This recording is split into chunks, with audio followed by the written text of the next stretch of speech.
Em todo o mundo, pilotos militares relatam ter visto OVNIs. Em alguns casos, os pilotos envolveram-se em combates aéreos com eles. 2 pilotos militares vieram a público. Se isso chegar mais perto do que 6 ou 7 quilômetros, eu vou pular. Ele esperava que o objeto explodisse, mas isso não aconteceu. Envolver-se de fato com um OVNI durante 20 minutos, isso é uma coisa extraordinária. Em 1976, relatos de um objeto não identificado sobre Teherã enviaram um jato F-4 para confrontá-lo e destruí-lo. Ele pulou daqui para lá deste jeito. Em 1980, um caça peruano abriu fogo contra um objeto não identificado que invadiu o espaço aéreo militar. O comandante deu a ordem para decolar e destruir o objeto. Esses OVNIs executavam manobras impossíveis para as aeronaves terrestres? O cinegrafista está vomitando, mas tenta fazer o trabalho assim mesmo. A equipe e os ex-pilotos militares testaram 2 dos melhores casos de combate aéreo com OVNIs nos céus, sobre o Oceano Pacífico. É diferente de qualquer outra máquina. Este é o caso número 76102, combates aéreos com OVNIs. O OVNI sempre teve chance.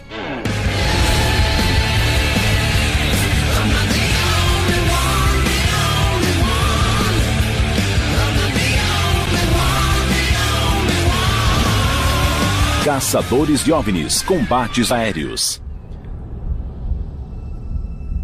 Combate aéreo é um termo que realmente veio da Primeira e da Segunda Guerras Mundiais. Um elemento importante do que eu considero como um combate aéreo é que os 2 envolvidos estão tentando atingir e matar um ao outro. Quando ouvi que alguns de nossos melhores pilotos, alguns dos melhores soldados, tiveram um combate aéreo com um OVNI, devo admitir que duvidei. Sou Bill Scott, ex-mecânico de voo de testes. Testei aviões de 1974 a 1987. Em 21 de fevereiro de 2008, a equipe foi chamada à base Mart da Força Aérea na Califórnia para continuar a investigar os combates aéreos entre naves militares e OVNIs. Foram descobertas evidências novas e surpreendentes. Nós vamos conversar sobre algumas das evidências mais críveis e importantes de toda a ufologia. Combates aéreos com OVNIs.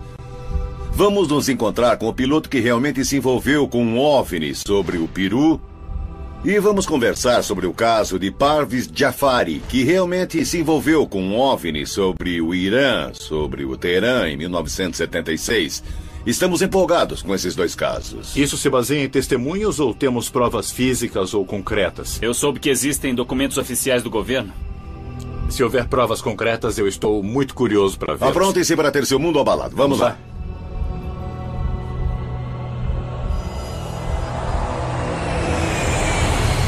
Uma das histórias mais incríveis que vão ouvir é o caso de Parviz Jafari, da Força Aérea Iraniana.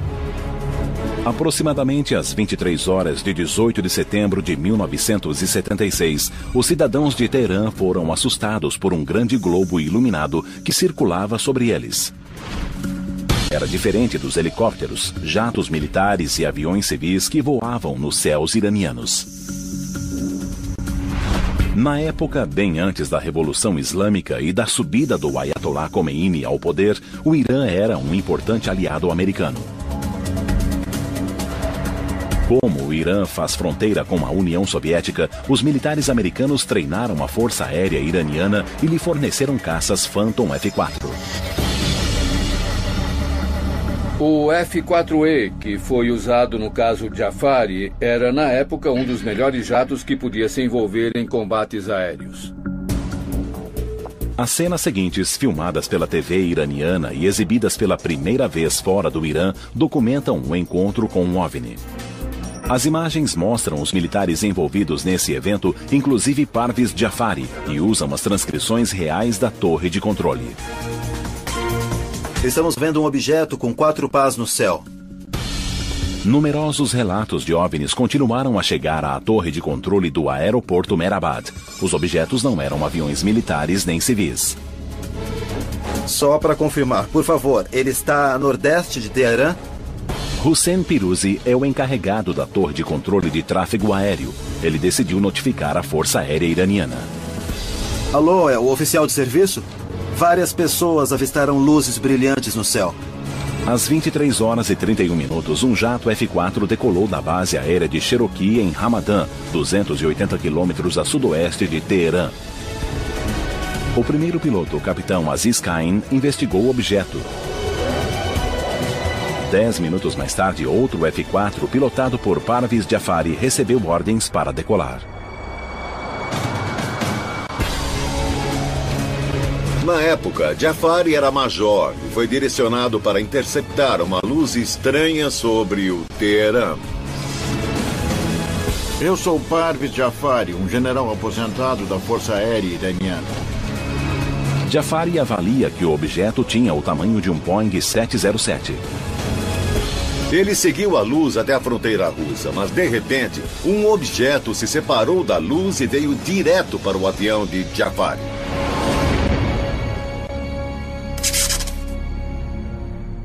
Eu me voltei para ele e o coloquei em 12 horas. Cheguei perto dele e nem dá para imaginar. De repente, ele pulou daqui para lá deste jeito. Com base em sua localização, Jafari estima que o objeto percorreu 45 quilômetros para a direita num piscar de olhos. Esse movimento estava além da capacidade de qualquer aeronave conhecida.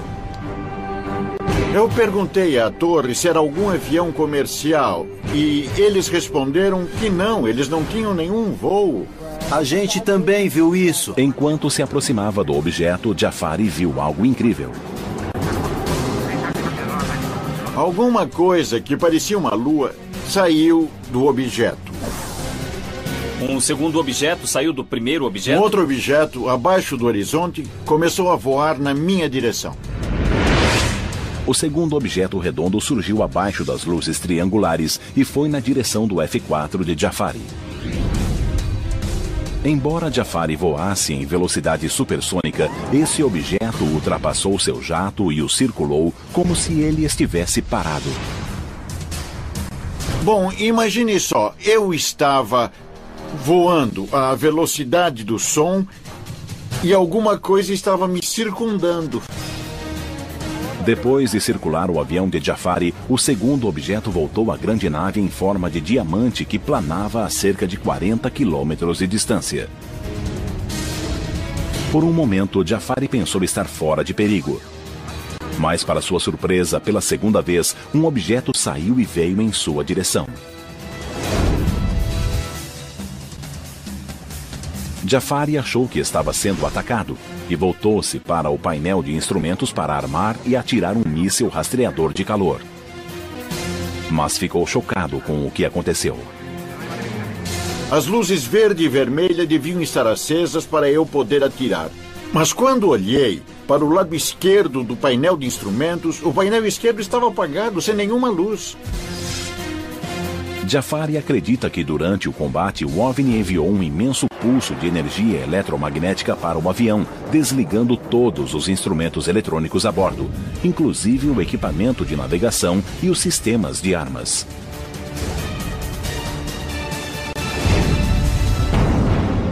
Com o sistema de mísseis fora de ação e sem ter como se defender, Jafari pensou em abandonar o avião.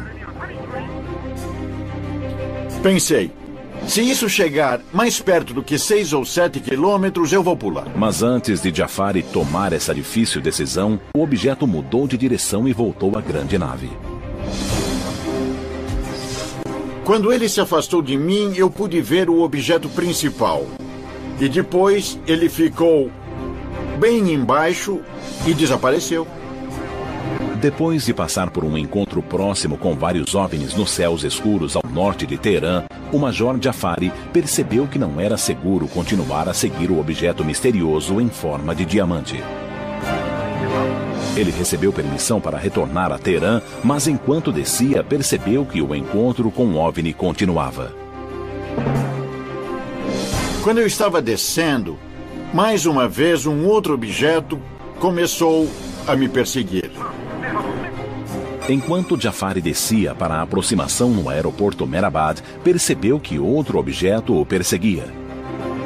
Durante a aproximação final, ele viu o objeto descer no solo do deserto. Eu podia ver os grãos de areia no solo. Ele era muito brilhante, muito brilhante. Jafari recebeu ordens de não pousar e investigar o objeto que descera perto da base aérea. Segundo as testemunhas militares e civis, o objeto caíra nas redondezas de Chemiran, no Irã. Foi em alta velocidade para o solo e eu pensei que acabaria vendo uma explosão muito, muito forte. Mas isso não aconteceu. O objeto veio direto para o solo e aterrissou ali. Ao aterrissar no aeroporto, Parvez Jafari soube que logo teria de fazer um relato a seus comandantes sobre os acontecimentos da noite, mas não se deu conta de que os militares iranianos não eram os únicos interessados no assunto. Um dos oficiais americanos ficou ouvindo o que eu dizia, escrevendo e fazendo anotações. Quanto a CIA estava envolvida no caso e em seu ocultamento. Quando Jafari finalmente aterrissou, havia agentes americanos da CIA e um coronel da Força Aérea esperando para ouvir o relato. Pela primeira vez na televisão, o relatório militar oficial que foi liberado. Por que esse documento foi enviado à Casa Branca? E o que foi achado no dia seguinte no local da queda?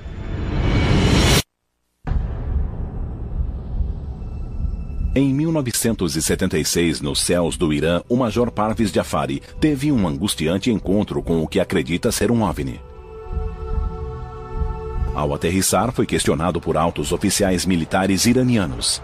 Um agente americano da CIA também estava presente. O agente fez um relatório com o título Irã relata avistamento de OVNI, que foi enviado para a CIA, a Força Aérea, o secretário de Estado, o secretário da Defesa e a Casa Branca. Esse relatório não é mais secreto. Segundo o relatório, um OVNI foi visto às 23 horas do dia 18 de setembro de 1976. Além do avistamento de Jafari, a torre de controle recebeu 4 telefonemas de moradores da região de Chemiran que diziam ter visto estranhos objetos nos céus. Alguns diziam que era um objeto semelhante a um pássaro e outros diziam que era um helicóptero. Mas não havia helicópteros voando nessa hora. O relatório detalha o avistamento de Jafari, inclusive a perda dos instrumentos eletrônicos. Quando o F-4 aproximou-se a cerca de 25 milhas náuticas, ele perdeu todos os instrumentos e a comunicação. O relatório diz ainda que foram vistos 2 objetos, um deles do tamanho de um 707. O segundo objeto foi direto para o F-4 em alta velocidade. O piloto tentou atirar um míssil AIM-9 contra o objeto, mas nesse momento o painel de controle de armamentos desligou-se. Então o piloto iniciou uma curva e deu um forte mergulho para se afastar do local.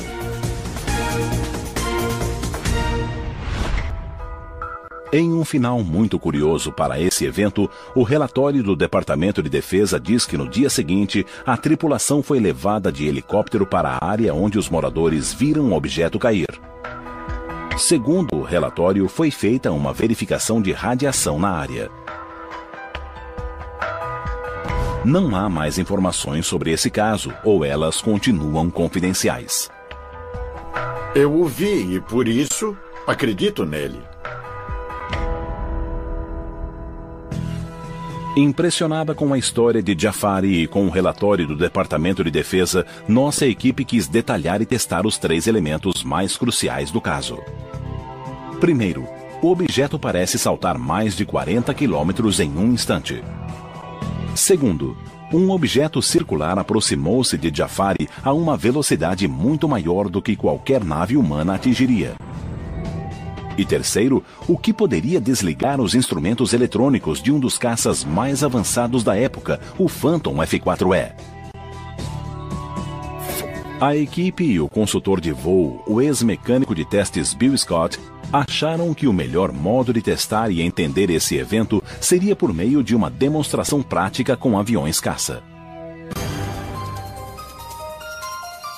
A equipe está na Air Combat USA, em Orange County, na Califórnia, o melhor grupo de combate aéreo americano. A tripulação é formada por ex-pilotos militares com muitos anos de experiência em voo. Meu nome é Ben Clerks, ex-militar da Força Aérea. Sou Michael von Vietinghoff, chamado de Barão, e fui capitão da Força Aérea Alemã. Vocês vão voar no CI Marchetti SF-260. É um avião leve de ataque italiano que pode soltar bombas, atirar foguetes e metralhar. A aeronave tem nível mais 6 menos 3Gs, atinge cerca de 430 km por hora e voa como um caça leve de ataque. Isto é para valer. Os pilotos e Bill Scott calcularam que para recriar esse evento com esse avião, seria melhor usar uma escala de 25%, ou seja, voarão a 1/4 da velocidade e cobrirão 1/4 da distância. Optamos por usar aviões atuais para tentar duplicar alguns desses encontros, porque eu creio que isso realmente deixa mais claro para as pessoas o tipo de dinâmica envolvido em alguns desses encontros. Estamos usando aeronaves de um tipo diferente. Há muitas coisas que não podemos fazer com estas máquinas, mas será muito esclarecedor.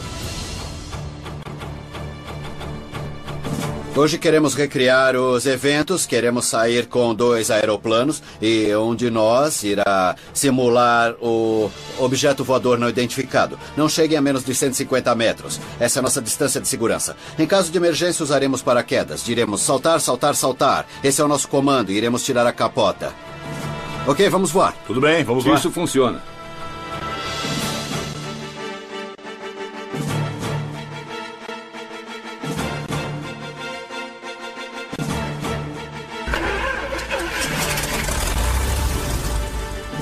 Fullerton Road, boa tarde, combate 1, voo 3 com combate aéreo Quebec, pronto para taxiar.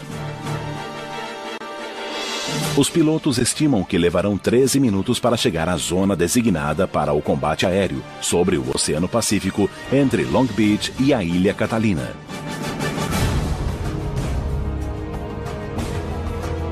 O combate aéreo começa. A equipe está demonstrando o primeiro elemento crucial desse caso: o fato de o OVNI percorrer quilômetros em um instante. Ted e o Barão representam o OVNI e fazem uma curva exagerada em alta velocidade. Ele pulou daqui para lá deste jeito. Bill Scott e Joker tentam segui-los, começando suavemente. Entendido. Agora temos que simular uma curva à direita tentando rastrear o alvo. E isso simula o alvo saltando 10 graus num tempo muito curto. O Barão é o líder. Legal, Bill. Parece que temos o alvo a 9h30 ou a 10 horas. Bom, de repente ele saltou para 10h30 em uma fração de segundo. Sim, um salto de 10 graus de uma vez. Tudo bem, agora ele está ali, a 11 horas. Sim. Estamos em uma curva à direita tentando rastreá-lo, mas quando nos aproximamos ele salta 10 graus, a mais de 40 quilômetros. Isso significa um salto de 5 quilômetros por segundo. Sim, é bem intenso. É só aceleração instantânea. É uma fração de segundo e ele já saltou 10 graus. Agora está a 11 horas. Mesmo nessa escala reduzida, os movimentos que o avião de Ted e do Barão executa torna impossível que Joker e Bill o sigam. Imagine a situação quando as duas aeronaves movem-se a mais de 1.500 km por hora. É diferente de qualquer outra máquina. A segunda simulação da equipe irá demonstrar a incrível velocidade em que o segundo objeto se movia quando veio ao encontro do F-4 de Jafari. Embora o jato Marquette que está sendo usado não tenha a capacidade do Phantom F4, eles poderão demonstrar a sensação de velocidade e de aproximação que Jafari teve quando o segundo OVNI se aproximou e circulou seu jato supersônico. Vamos checar 90 à direita e o Barão vai começar outra passagem. Ok, o Barão está indo. Recebido. Não temos margem de erro. Isto é o que se vê quando dois objetos, ambos a 250 km por hora, passam em direções opostas a 15 metros um do outro. É só um relance. Agora imagine isso de noite. Além disso, Jafari e o OVNI estavam a uma velocidade combinada de mais de 3.000 km por hora. A equipe repete a manobra, mas agora mais depressa e mais perto.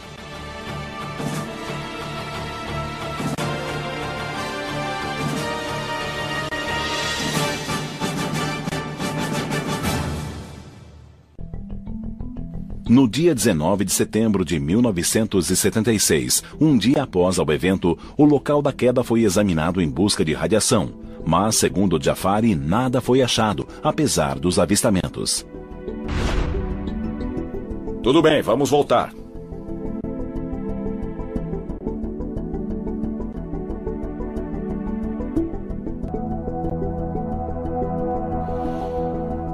Então, como foi a experiência? Quer dizer, vocês estavam indo um para o outro a 250 km por hora? Isso, nós estávamos a 130 nós e eles também estavam certo. Se aproximando. Acontece num piscar de olhos. Nota-se um ponto escuro, bem distante. E alguns segundos depois, eles passam ao lado a 480 km por hora. É uma coisa muito rápida. Ele estava voando para lá e, de repente, teve de tomar uma posição defensiva porque o objeto fez um movimento hostil em sua direção. Isso.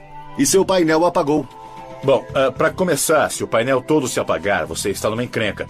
Não há como saber o que isso significa. Esses sistemas são complicados e são os mais estáveis e resistentes que nós temos, pois é um equipamento que é usado em guerras. Tem que ser incrivelmente resistente, tem que aguentar, pois pode ser atravessado por balas. Agora, todo o painel se apagar é surpreendente, porque não foi só o sistema pneumático, nem só o sistema elétrico, foram todos os sistemas e por isso não consigo imaginar uma explicação coerente para isso. Eu não sei o que poderia ter acontecido.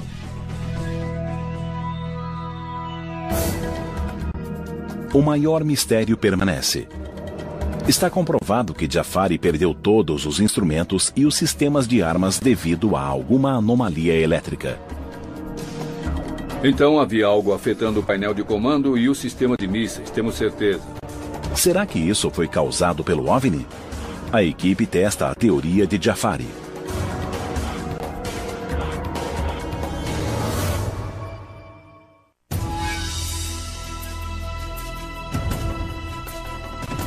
No caso iraniano, quando o F-4 decolou, o piloto com certeza estava muito confiante.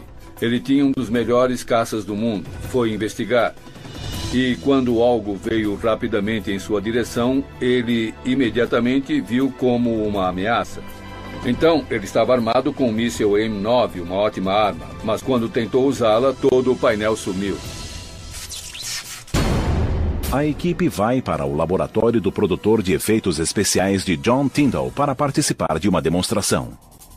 Tyndall vai nos mostrar o que pode ter acontecido com o painel de armas do Phantom F4 de Jafari quando ele tentou armar o míssil para se defender do que acreditava ser um ataque de OVNI. A minha demonstração hoje é basicamente para recriar um pulso eletromagnético, como o que pode ter sido experimentado nesse caso particular iraniano que estamos investigando. Esse OVNI parece ter lançado algum tipo de pulso para o caça a jato, e isso apagou muitos dos instrumentos. Então, basicamente, temos um gerador eletromagnético com o qual vamos investigar o que aconteceu no caso iraniano. Os instrumentos todos se apagaram, as armas travaram e, de algum modo, essa coisa foi capaz de controlar o avião e impedi-lo de atirar. O que temos aqui é basicamente uma bobina de Tesla modificada. E isso significa que vamos pegar uma corrente doméstica de 110 volts e aumentá-la para 15.000 volts. A carga aumenta nos capacitores até chegar a um limiar. E então, bam! Passa por essa bobina e induz uma corrente nessa outra bobina.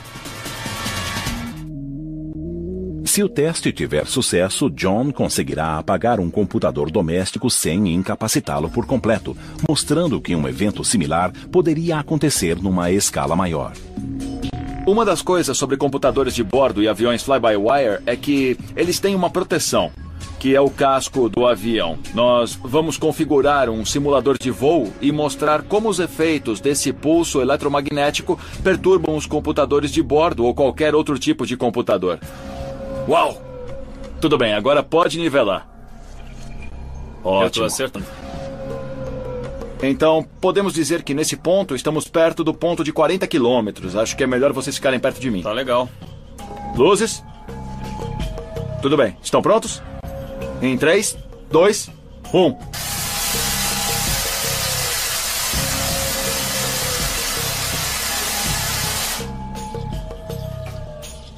$15.000 volts de baixa amperagem desligaram o computador.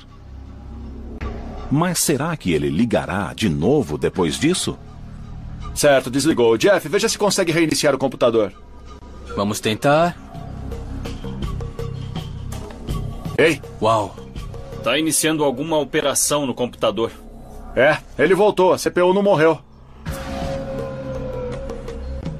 Como os instrumentos de Jafari, o computador voltou ao normal no fim do pulso.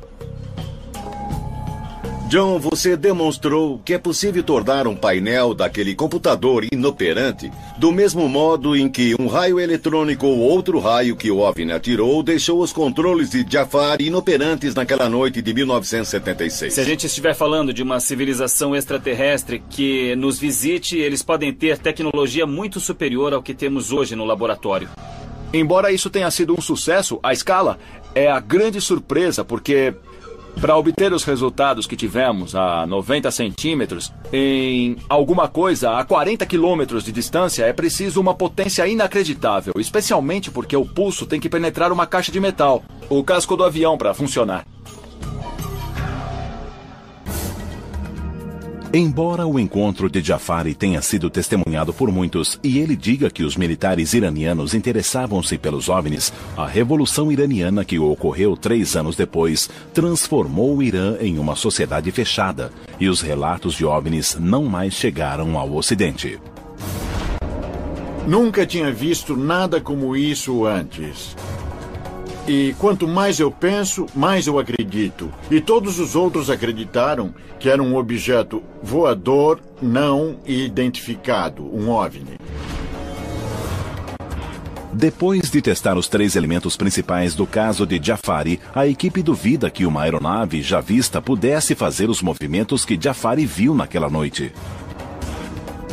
Embora a perda do computador de bordo do F-4 possa ser explicada por um intenso pulso eletromagnético, os fatos permanecem misteriosos.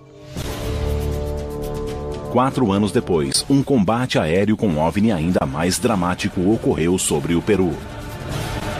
Mas desta vez o piloto conseguiu atacar.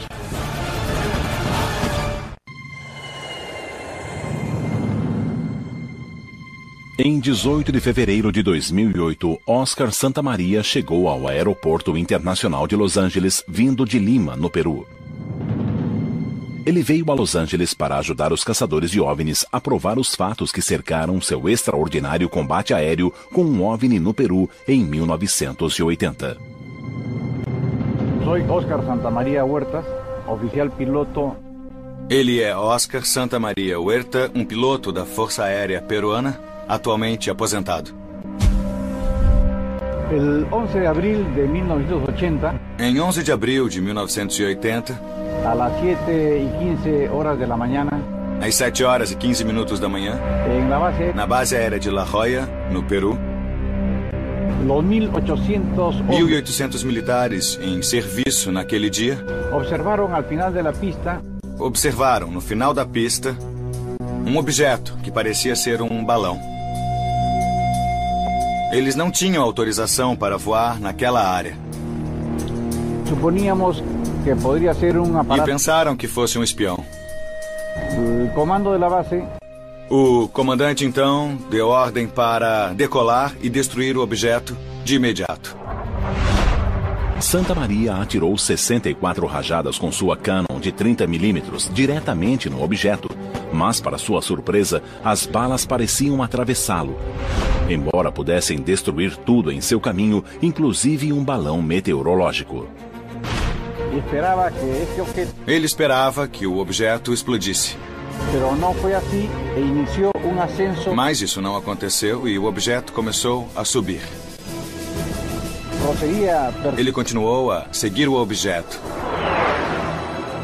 Santa Maria seguiu o objeto e reparou que todas as vezes que atingia o raio de alcance, o objeto subia e executava manobras dignas de um grande piloto. No entanto, a parte mais crucial de sua história ainda será mencionada e envolve os militares americanos. Recentemente eu conheci Oscar Santa Maria e ouvi a história dele. E eu fiquei imaginando por que esse comandante militar contaria essa história de OVNI, a menos que tivesse realmente sido afetado por essa experiência. Eu acho que ele viu alguma coisa que o chocou bastante e que continuou com ele até hoje. Devido à complexidade desse evento, Oscar Santa Maria sempre encontrou céticos que não conseguem acreditar que ele e o objeto fizeram manobras tão extraordinárias durante o combate aéreo, com um objeto que ele acredita ter sido um OVNI verdadeiro. A equipe deseja determinar se o OVNI que Santa Maria encontrou tinha capacidades de manobra inexistentes na época. Como não tem acesso a um jato Sukhoi 22 igual ao de Santa Maria, usarão o melhor disponível. Retornaram ao Air Combat USA para levar o caso aos céus.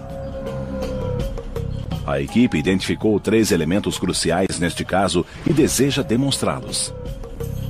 O fato de Santa Maria ter atirado no OVNI sem efeito visível impressionou a equipe, mas é difícil de testar. No entanto, 2 manobras aéreas podem ser analisadas com precisão no ar. Em primeiro lugar, o OVNI ficou parado no ar e depois, a partir da posição de parada, iniciou uma subida rápida e abrupta.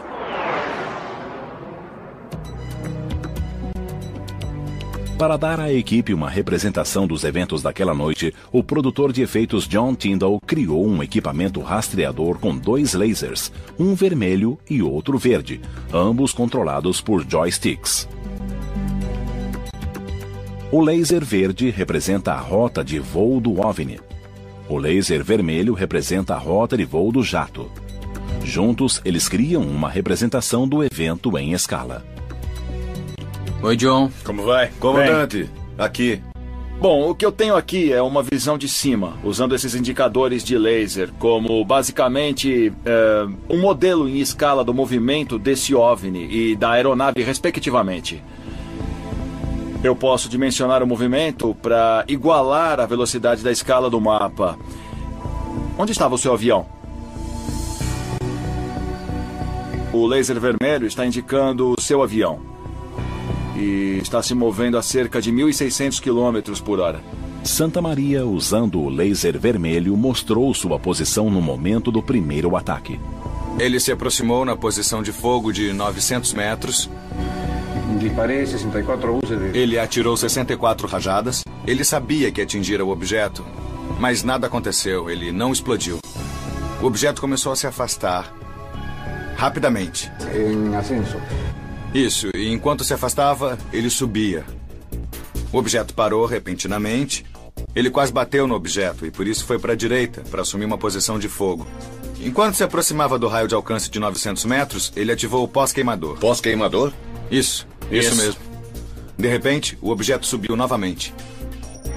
O mais surpreendente dessa história é que quando ele usou o pós-queimador, o OVNI fez um movimento evasivo para cima e Santa Maria deu um empuxo e também subiu. Estavam a uma velocidade de mais de 1.600 km por hora. Mas o OVNI parou de repente e quando Santa Maria passou, o OVNI seguiu-o, acelerando subitamente e fazendo uma manobra impossível. Ele ia a uma velocidade supersônica e ultrapassou o objeto, que então começou a subir a seu lado. Os dois estavam subindo praticamente na vertical e depois? A 19 mil metros ele não podia mais subir e estava quase perdendo o controle. A 19 mil metros, um pouco mais de 62 mil pés, Santa Maria começou a perder o controle do avião. O Su-22 tem um teto de 18 mil metros e não podia mais operar nessa altitude. Sem capacidade para atacar mais uma vez, ele começou a voar de volta para a base. Depois de conversar com o piloto sobre o plano de voo e as manobras, Barão, Joker, Ted e Bill Scott preparam-se para decolar e demonstrar os detalhes desse estranho encontro, para provar esse caso de uma vez por todas. O caso de Santa Maria foi descoberto pelo Departamento de Defesa e pelos secretários de Estado. Um relatório completo foi redigido e enviado a algumas das mais importantes autoridades em Washington.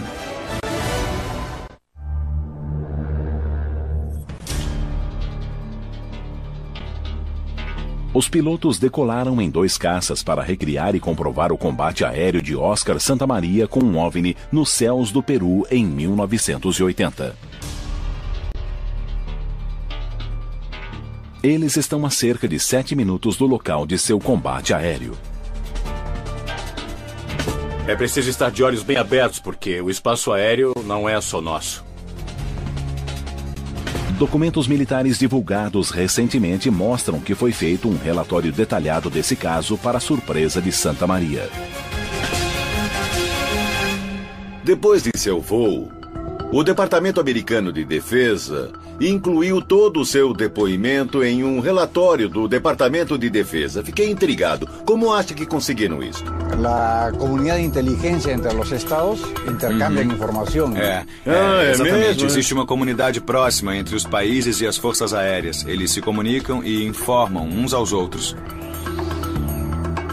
Embora o governo americano parasse de investigar OVNIs com a conclusão do projeto Livro Azul em 1970, o relatório de Santa Maria, divulgado pelos secretários de Estado, demonstra outra coisa. Ele será apresentado aqui pela primeira vez na TV. O documento foi enviado ao secretário de Defesa, ao secretário de Estado, ao Departamento de Segurança Nacional e à CIA. Seu título é OVNI Avistado no Peru. O documento afirma: a fonte é o militar da Força Aérea Peruana que observou o evento. A fonte disse: um OVNI foi avistado perto de uma base da Força Aérea no sul do Peru e a FAP tentou interceptá-lo e destruí-lo sem sucesso. Esse evento chegou aos níveis mais altos do Departamento de Defesa dos Estados Unidos.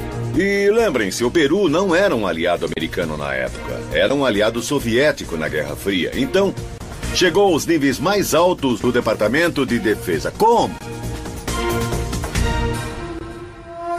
Oscar Santa Maria recebeu uma cópia do documento em 2001, quando a Força Aérea Peruana realizou a primeira investigação oficial de OVNIs.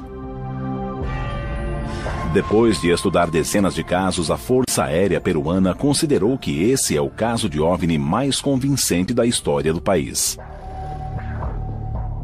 Não sabe qual foi a resposta oficial do governo americano a esse documento. Estamos na área, estamos prontos. E Joker, você é o líder. Os caças chegaram ao local. O combate aéreo vai começar. O ex-mecânico de testes Bill Scott está no avião de Santa Maria. E o caçador de OVNIs Ted Eckworth está no avião OVNI para tentar manobrar como se fosse um OVNI. Como Santa Maria, eles assumiram uma posição de fogo. Santa Maria disse ter atirado no OVNI sem resultados. Depois, Santa Maria disse que o OVNI fez uma parada súbita, o que nenhum avião pode fazer porque as incríveis forças G matariam o piloto. Fogo, fogo, fogo! Estamos indo. Pronto, pronto.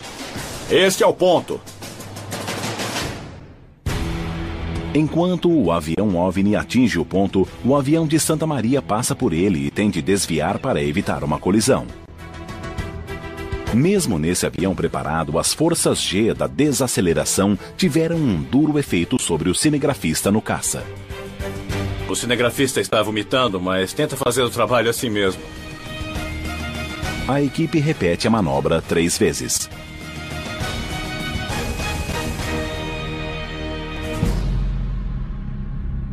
Na manobra mais ousada jamais tentada por um piloto da Força Aérea Peruana, Santa Maria atingiu o teto de operação de sua aeronave, 19.000 metros, enquanto era perseguido pelo OVNI.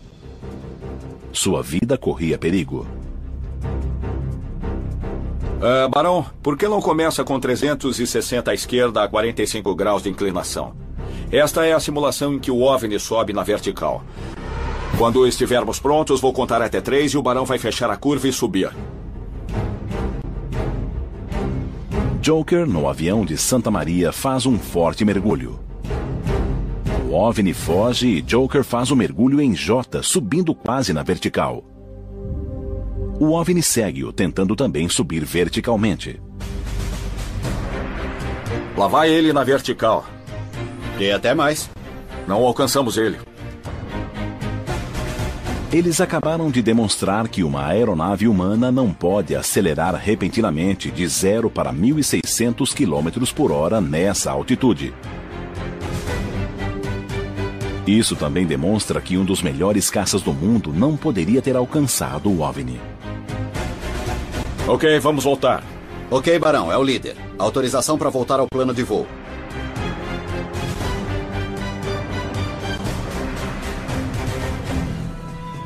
Ficamos assim, a nave, o OVNI aqui, e depois fizemos várias passagens por ele.